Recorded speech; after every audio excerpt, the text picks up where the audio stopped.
Bonjour à toutes et à tous. Durant cette semaine, nous allons parler de miracles et de zones de confort. Si vous avez déjà écouté des speeches de motivateurs ou de gourous du développement personnel, vous avez certainement dû entendre parler plus d'une fois que si vous voulez que les choses changent, vous devez changer. Et pour changer, vous devez sortir de votre zone de confort. Mais tout ça, c'est très bien, mais avez-vous déjà entendu ces mêmes personnes donner ensuite des recommandations pratiques et concrètes sur la manière dont on peut faire cela, c'est-à-dire ce qu'il faudrait faire concrètement pour sortir de sa zone de confort? Je veux dire des vraies recommandations pratiques, pas des phrases du style « si moi j'ai pu le faire, vous pouvez le faire aussi ». Vous voyez ce qu'on vous dit après vous avoir raconté l'histoire d'une vie pauvre et misérable qui se transformait en vie de rêve. La réalité est que quand vous entendez ce genre d'injonction, vous savez qu'il est temps de vous en aller, car vous savez que le brave présentateur, il n'a aucune notion de ce que cela représente pour autrui, ni de ce qu'il faut faire pour effectivement sortir de sa zone de confort. Et pour cause. Car en principe, en pratique, il n'y a aucun moyen de le faire. Autrement dit, c'est tout simplement impossible de sortir de sa zone de confort. Pourquoi? Vous connaissez la réponse. C'est parce que la zone de confort est entièrement liée à notre empreinte mentale. En fait, les deux se confondent parfaitement. Il est donc impossible de simplement décider de sortir de sa zone de confort puisque toutes les décisions sont prises par le subconscient et que le subconscient, il est conduit par notre empreinte mentale. Donc, notre zone de confort qui est liée à notre ancienne empreinte mentale représente un défi pour la construction de notre nouvelle empreinte mentale et donc aussi de notre nouvelle zone de confort. Mais qu'est-ce au juste que la zone de confort? Ce sont les sentiments négatifs que nous ressentons lorsque nous devons entamer une action que nous n'aimons pas. Ces sentiments négatifs qui provoquent la résistance et qui souvent nous empêchent de réaliser l'action.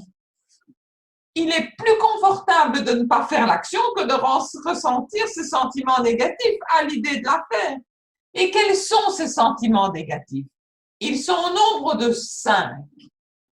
La culpabilité, la colère, se sentir blessé, la peur, se sentir indigne.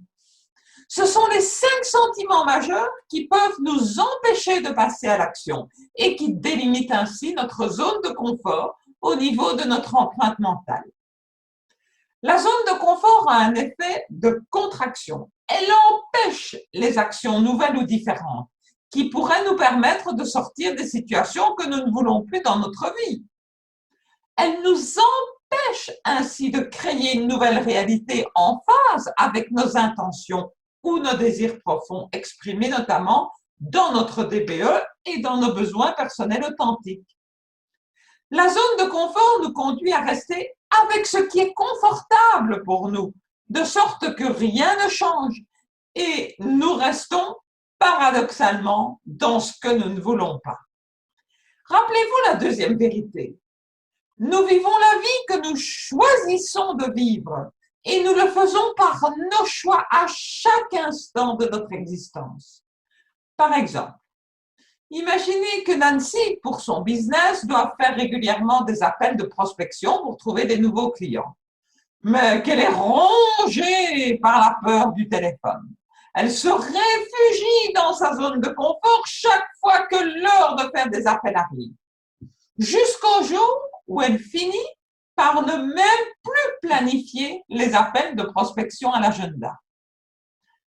Elle sait qu'elle n'atteindra pas le résultat qu'elle espérait avec son business, mais sa zone de confort a eu raison d'elle. À ce stade, vous vous demandez peut-être pourquoi est-ce que je vous parle depuis 5 minutes de la zone de confort. Eh bien, c'est parce que nous voulons vous amener petit à petit à pouvoir circuler sur la périphérie de votre zone de confort pour que vous puissiez utiliser à davantage les différents sentiments négatifs qui la composent plutôt que contre vous. Mais oui, vous avez bien entendu, pour que vous puissiez utiliser les différents sentiments négatifs qui la composent à votre avantage plutôt que contre vous. Si vous arriviez à faire cela, votre zone de confort s'élargirait progressivement, mais sûrement, et vous retrouveriez rapidement le contrôle absolu de vos choix. Avec des outils toujours sous la main, pour avoir des outils toujours sous la main pour élargir continuellement votre zone de confort, est-ce que ce ne serait pas miraculeux? Imaginez Nancy, toujours avec sa peur du téléphone, mais qui cette fois utilise sa peur pour se conduire elle-même à faire ses appels de prospection. Elle se sent alors mieux avec elle-même. Elle planifie plus de temps pour sa prospection et lorsque sa peur réapparaît, elle se dit « Oh, voilà mon outil » et elle fait ses appels. Elle a pénétré un nouveau monde, le monde des miracles. Et nous allons parler beaucoup de miracles pendant la session de dimanche, car la vie n'est faite que d'une succession ininterrompue de miracles que nous ne pouvons que remarquer dès que nous cessons de nous centrer uniquement sur nous-mêmes. Donc, nous voulons vous amener à utiliser les sentiments négatifs qui délimitent votre zone de confort comme des outils qui vous aideront à obtenir ce que vous désirez vraiment. Et vous ne le ferez pas en sortant de votre zone de confort, ce qui est impossible, mais en l'élargissant petit à petit jusqu'à ce que vous trouviez confortable les actions qui auparavant ne l'étaient pas. Je peux deviner votre étonnement si vous découvrez pour la première fois l'idée que nous pouvons utiliser des sentiments négatifs comme outils pour progresser. Imaginez ce qui se serait passé si nous avions révélé cela dans la vidéo de lancement de la formation. Vous n'auriez probablement même pas écouté la vidéo jusqu'au bout en vous disant « Oh, c'est n'importe quoi » et vous n'auriez pas été ici. Mais aujourd'hui, si vous êtes comme moi, quand j'ai découvert cette idée pour la première fois, je sais que vous mourrez d'envie de savoir comment cela pourrait se faire. Que s'est-il donc passé entre votre inscription à la clé de la maîtrise et aujourd'hui? C'est simple, votre niveau d'apprentissage a fortement progressé. Vous voyez, les experts en psychologie cognitive ont déterminé depuis longtemps qu'il y a 7 niveaux d'apprentissage possibles chez les gens. Lorsque nous découvrons un sujet pour la première fois, nous démarrons au niveau 1, copier. On fait cela depuis notre naissance, apprendre à marcher, à parler, etc. Ici, dans la clé de la maîtrise, nous apprenons de nouvelles méthodes pour penser à l'endroit. Et vous avez commencé par copier aussi. Très vite, nous arrivons au niveau 2 et 3, respectivement, faire les bonnes choses et faire les bonnes choses bien ou correctement. Par exemple, nous avons appris que pour pouvoir choisir nos pensées, l'écriture d'une DBE était une bonne méthode. Ça, c'est le niveau 2. Ensuite, vous avez appris comment écrire efficacement votre DBE. Là, nous sommes déjà au niveau 3. Ensuite, vient le moment où vous vous améliorez dans ce que vous faites et aussi dans ce que vous êtes. Cela vient naturellement par la pratique répétée des bonnes choses exécutées correctement. Vous faites les bonnes choses correctement et de mieux en mieux. C'est le niveau 4. Améliorer et s'améliorer.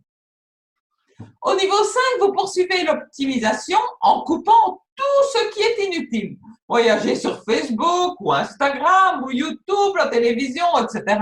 Autrement dit, vous coupez tout ce qui ne contribue pas à la manifestation de votre DBE. Au niveau 6, vous voyez la vie et les choses différemment. Vous avez commencé à penser par vous-même, plus à penser comme le monde voudrait que vous pensiez. Vous décidez ce qui est important pour vous, Votre voiture ou votre maison peuvent avoir une certaine importance, mais vous savez qu'elles ne sont que le symbole de votre pouvoir et qu'elles ne signifient rien en termes de qui vous êtes réellement. Vous ne vous mesurez plus à ce que pense la majorité. Pouvez-vous voir comment votre nouvelle empreinte mentale a perçu le concept de zone de confort que je viens de vous présenter? Est-ce que cela a été quelque chose comme « Mais qu'est-ce qui lui prend? Est-ce qu'elle est devenue folle? Qu'est-ce que c'est que ces idées-là saugrenues ?» Ou bien quelque chose du style « Oh, étonnant! Comment pourrais-je regarder cela différemment? Je me demande bien comment on pourrait utiliser la peur comme un outil de progrès. » Si votre réaction ressemble plus à cette dernière approche que vous êtes en train de vous demander « Comment je pourrais faire cela? » plutôt que « Est-ce qu'elle est devenue folle? » Célébrez! Cela veut dire que vous fonctionnez au niveau 6. C'est fabuleux parce que vous êtes en train de pratiquer les 6 niveaux et que nous pouvons maintenant aborder le niveau 7. Faire l'impossible, c'est-à-dire faire des choses qui ne peuvent pas être faites. C'est pour cela qu'on va beaucoup parler de miracles dimanche. Lorsqu'on voit quelqu'un, un athlète, un enfant de 7 ans ou bien un chat ou un chien faire quelque chose d'impossible, cela paraît comme un miracle. Eh bien, vous êtes maintenant arrivé au point où vous opérez dans le niveau 5 à 7. Vous vous écartez presque intuitivement de ce qui n'est pas en phase avec votre DBE. Vous pensez différemment et vous vous approchez petit à petit de l'impossible.